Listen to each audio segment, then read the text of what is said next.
મિત્રો યાદ હોય તો 15 ડિસેમ્બરના દિવસે મેં એક વિડીયો જાહેર કરીને દાવો કર્યો હતો કે ટૂંક સમયમાં દેશના પ્રધાનમંત્રી નરેન્દ્ર મોદીનું નામ જેફરી એપ્સ્ટીનની ફાઇલ્સમાં આવવાનું છે।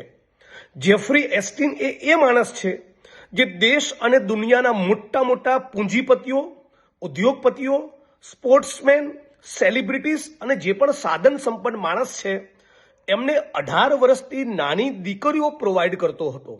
મોટી ઉંમરની મહિલાઓની સાથોસાથ 18 વર્ષથી નાની દીકરીઓના યૌન શોષણના આંતરરાષ્ટ્રીય નેટવર્કનો જે મુખ્ય સૂત્રધાર છે એનું નામ જેફરી એપ્સ્ટીન। આ માણસે જે ઈમેલ્સ કમ્યુનિકેશન્સ કર્યા હતા એમાં 30 લાખ પાના, 1,80,000 જેટલા ફોટા અને લગભગ 2,000 જેટલા વિડીયો છે। આમાંના એક ઈમેલમાં નરેન્દ્ર મોદીનું નામ એવા ઉલ્લેખ સાથે જોવા મળ્યું કે અમેરિકાના કહેવાથી અમેરિકાના ફાયદા માટે નરેન્દ્ર મોદી ઇઝરાયલ જાય છે અને તે ઇઝરાયલમાં જઈને નાચગાન કરે છે। અમેરિકાના પ્રેસિડેન્ટના ફાયદા માટે ઇઝરાયલ જઈને નરેન્દ્ર મોદીએ નાચવા ગાવાની શું જરૂર પડી?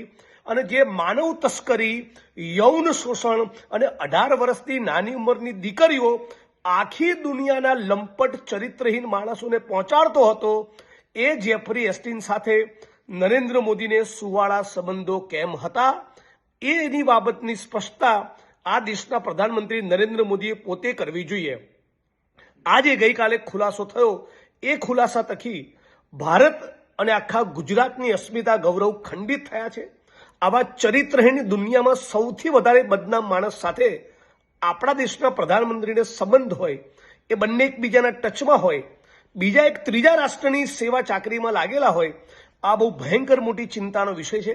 એટલે ભારતીય જનતા પાર્ટીના મતદારોની આંખ એટલીસ્ટ હવે ઉઘડે એવી અપેક્ષા આ વિડીયોના માધ્યમથી રાખું છું। સહેજ પણ શરમનો છાંટો બચ્યો હોય તો નરેન્દ્ર મોદી પોતે સ્પષ્ટતા કરી ભારતના પ્રધાનમંત્રીના પદેથી રાજીનામું આપી દેવું જોઈએ। બલકે ગુજરાત અને દેશને નાલોસી પહોંચી બદનામી થઈ એટલે ગુજરાત અને દેશના નાગરિકોએ સાથે મળી સર્વ સમાજના લોકોએ આ દેશના પ્રધાનમંત્રીનું રાજીનામું માંગવું જોઈએ।